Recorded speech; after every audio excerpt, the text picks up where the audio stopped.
30 বছর থেকে বসে আছি, একটা আমাকে যুদ্ধ করেছে, হাত আর পা কিচ্ছু দেয়নি। ওইটা বেটাকে 5 লাখ টাকা দিয়ে দিলে আর আমাকে কিছু দেয় না। দাদু বসেন, আমি 2 দিন পরে আপনার খবর নিতে আসবো যদি আপনার ছেলে আপনাকে না দেখে। দাদু কই, ভালো আছেন? বলছি আপনার বাড়ি কোথায়? কাছে ওদিকে তো বাড়িতে থাকেন না আপনি? বাড়িতে রইতে দেয় না বাবা। আপনাকে থাকতে দেয় না? না, কে? বেটাকে। আপনার ছেলে? তো আপনি কোথায় থাকেন তাহলে? এখানে এখানে ও গ্রামের যেখানে সেখানে? হ্যাঁ, আপনাকে কি বাড়ি থেকে বের করে দিয়েছে? বের করে কেন? রাখে না, বাড়িতে বানিয়ে দেয় না। বাড়িটা আর ভেঙে চুয়ে দিয়ে ঘরে ভরে দিয়ে। আপনার ছেলে? হ্যাঁ, কয়টা ছেলে আপনার? দুটো আছে। তো দুটো ছেলেই বের করে দিয়েছে? হ্যাঁ, ব্যাংকের কাছে। ও একটা ছেলে ব্যাংকে চাকরি করে? হ্যাঁ, আচ্ছা, আর আপনি এই খাবার কে দিল আপনাকে? এর মা দিল আছে এখানে। এই বাড়ির দিদিটা দিল? হ্যাঁ, আপনার নাম কি? নরেশ মন্ডল। নরেশ মণ্ডল। হ্যাঁ, আর আপনার যে বউ মানে আমার দিদিমা, উনি কি মারা গেছেন? মারা গেছে। আচ্ছা, কতদিন আগে? ও মারা গিয়ে হয়ে গেল 10 বছর। 10 বছর। কি হচ্ছে দাদা এনার? গ্রামের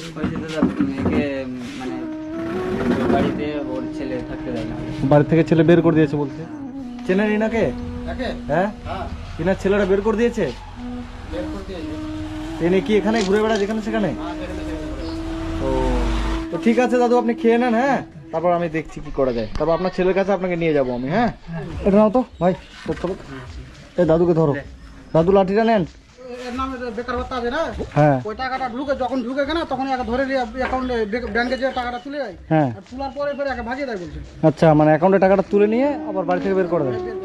চলো আজকে যাই, দেখি কি বলছে ওর ছেলে। রাখলে ভালো, না রাখলে কি ব্যবস্থা করতে হবে ওনার। তো দাদুকে নিয়ে এবার আমরা যাচ্ছি দাদুর ছেলের বাড়িতে রাখতে। দেখি ছেলে ওনার কি বলে। বাড়ি থেকে তো তাড়িয়ে দিয়েছে, এবার দাদুকে নিয়ে রাখতে যাচ্ছি আমরা। দাদা বসো, আমার বাইকে বসো। কোনটা ওনার ছেলের বাড়ি? কোনটা দাদা ওনার ছেলের বাড়ি কোনটা? এটাই বাড়ি হবে, কোনটা দেখো না। এটা দেখি। ভালো আছেন? বলছি যে বয়স্ক লোকটা, ওটা কে হয় আপনার? ওটা আপনার বাবা হয়? তো বাবাকে বাড়ি থেকে বের করে দিচ্ছেন কেন? থাকে না স্যার, থাকে না? আপনার শ্বশুরকে বাড়ি থেকে বের করে দিচ্ছেন কেন? থাকে না, থাকিছেই না। উনি তো বলছে আপনারা বাড়ি থেকে বের করে দিচ্ছেন। থাকছেই না। আপনি কি দেখেন? হ্যাঁ, চলেন ওখানে, আসেন, আপনি আসেন। কে হয় আপনার শ্বশুর? এটা আপনার ছেলে এসছে। আপনার ছেলে আপনাকে দেখে? না, দেখে না? আপনাকে বাড়ি থেকে কে বের করবে? আপনার ছেলে। এই যে আপনার ছেলে এসছে আপনার কাছে, ঝগড়া করে ওনার সাথে। না, না। উনি বলছে যে কোথায় থাকি ঝগড়া করে তো? ওনাকে তো ওই ওদিক থেকে বাজার থেকে ধরে নিয়ে আসলাম। কোচি যে বাড়িতে থাকে না, দুইটা বাড়ি ছিল। ওটা কার বাড়ি ছিল? ওখানে কে থাকতো? ওখানে রান্না করে কে খাওয়াবে ওখানে তাহলে? ওই একাই খাটতো, একাই থাকতো। কেন একা? উনি আপনি থাকতে, আপনার বউ থাকতো, উনি একা কেন রান্না আমাদের করতেন? এখানে থাকে না, 30 বছর হয়ে গেল। আমাদের যুদ্ধ করে দিয়েছে, ভিন্ন আছি আমি। তো ভিন্ন আছেন তো, আপনার মা তো মারা গেছে। মা মারা গেছে। আপনি কি আপনার বাবাকে এখন দেখবেন? আপনার বাড়িতে রাখবেন? হ্যাঁ, রাখবো তো। রাখবেন? হ্যাঁ, রাখবো তো। আমার যদি থাকবে না, এই দুদিন থাকবে, তারপরে ফের পালিয়ে আপনি দাঁড়ান, ঝগড়া করবে। দাঁড়ান দাঁড়ান দাঁড়ান দাঁড়ান। আমি থাকতে পারবো না এখানে। থাকবেন না? তাহলে আপনাকে কেন নিয়ে আসলাম? এখানে খালি ঝগড়া, আজটা ঝগড়াটা আমি থাকতে পারবো না। কে থেকে ঝড় হল লাগবে না। আর আপনার সাথে ঝগড়া করবে না, আমি সব রেকর্ডিং করে নিয়ে যাচ্ছি ক্যামেরায়। ঝগড়া কেন করবো? আমরা থানা থেকে 4 বার অ্যাপ্লাই করে নিয়ে এলাম ওকে, পায়ে হাতে পড়ে, কিন্তু থাকেই না বাড়িতে। ওইটা বেটাকে 5 লাখ টাকা দিয়ে দিলে আর আমাকে কিছু দেয় না, আমাকে তো খালি হাতে বাইরে করে রেখেছে। এই যে শোনো, 30 বছর থেকে বসে আছি, একটা আমাকে যুদ্ধ করেছে, হাত আর পা কিচ্ছু দেয়নি। ভাঙা বাড়িতে বাস করছি। ছোট ছোট বাচ্চা মানুষ করেছি, বাবার বাড়িতে গহম কাটাচ্ছি, ঘাঁটি ডলে খাইয়েছি। 90 মণ ধান 25 মণ ধান ঘরে ভরা, একটা দানা দেয়নি। এনার কি সম্পত্তি ছিল, জায়গা জমি ছিল? কত 3 বিঘা সম্পত্তি ছিল, এটা গোটাই সম্পত্তি ছিল, সব ছোট কয় বিঘা ছিল? 3 বিঘা। ছোট ছেলেকে দিয়ে দিচ্ছে? ছোট ছেলেকে দিয়ে দিচ্ছেন সব? আছে, সব বিক্রি করেছে। উনি তো বলছে দেয়নি। সব দিয়েছে।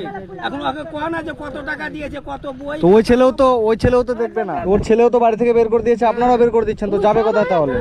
আমি ওকে বলছি যে আমরা তো এখন কি আপনি দেখবেন? দেখবো তো, দেখো না। দাদু নামেন, এখানে থাকেন।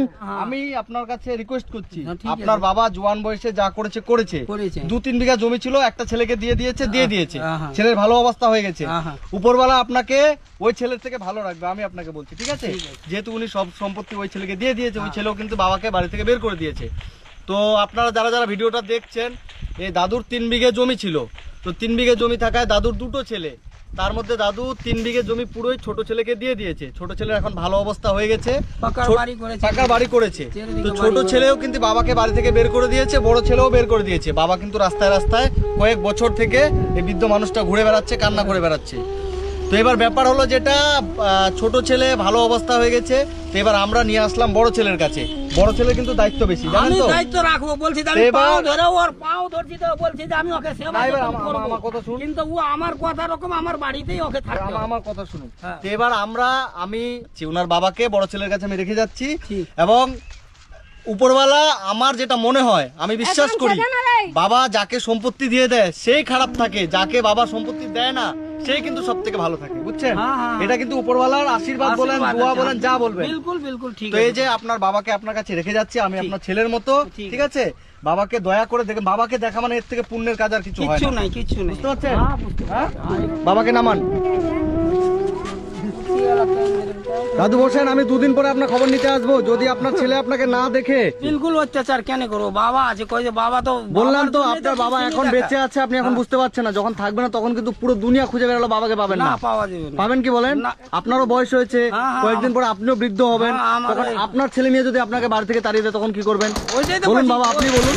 ওই অবস্থাতেই তো ওকে সেবা যত্ন করতে চাচ্ছি, কিন্তু ওই বারে পালিয়ে যাচ্ছে। অবশেষে এই যে আঙ্কেল খুব ভালো মানুষ, ইনার বাবা খুব একটা বড় ভুল করেছে। আমি প্রত্যেকটা বাবাকে বলতে চাই, আপনাদের যা সম্পত্তি থাকবে, যদি 2 বিঘে থাকে, 2টো ছেলে থাকলে 2টো ছেলেকে সমান ভাগে ভাগ করে দিবেন। একটা ছেলেকে বেশি, একটা ছেলেকে দিবেন না, তাহলে কিন্তু আপনাদের শেষ বয়সে এরকম অবস্থা হবে, রাস্তা রাস্তা কান্না করে বেড়াতে হবে। আপনাকে অনুরোধ করা হলো, কোনো রকম কিছু করবেন না, বাবাকে কিন্তু ঠিকঠাক সময়ে খাবার দিবেন, রান্না বান্না করে আপনারা যা খাবেন বাবাকে তাই খাওয়াবেন, ঠিক আছে? ভালো থাকবেন, চলে যাচ্ছি আজকে। 2-3 দিন পরে আসবো, এসে খবর নিব। ভালো থাকে না, ভালোভাবে আসেন, ঠিক আছে? এসে আপনারা দেখে যান। একদম। কিন্তু এই কুটুনি ওকে অনুরোধ বুঝিয়ে যান যে কি কোনো জায়গায় ভাগবেন না, না, না, কেন না। চোখে দেখতে পাচ্ছেন না। দাদু, আমরা চলে যাচ্ছি, আপনি আবার এখান থেকে কোথাও চলে যাবেন না। এই যে আপনাকে আমার তরফ থেকে আমি এখানে 500 টাকা দিয়ে গেলাম, এটা রাখেন। আপনার যদি কিছু খাওয়ার ইচ্ছা করে এই টাকাটা দিয়ে আপনি কিনে খাবেন দাদু, ঠিক আছে? ভালো থাকবেন, ছেলের কাছে বাড়ি এনে পৌঁছে দিলাম, ভালো করে থাকবেন, আর কোথাও আপনি চলে যাবেন না, ঠিক আছে? আপনিও কিন্তু তাড়িয়ে দেবেন না, তাহলে ঠিক আছে, আসছি, ভালো থাকেন।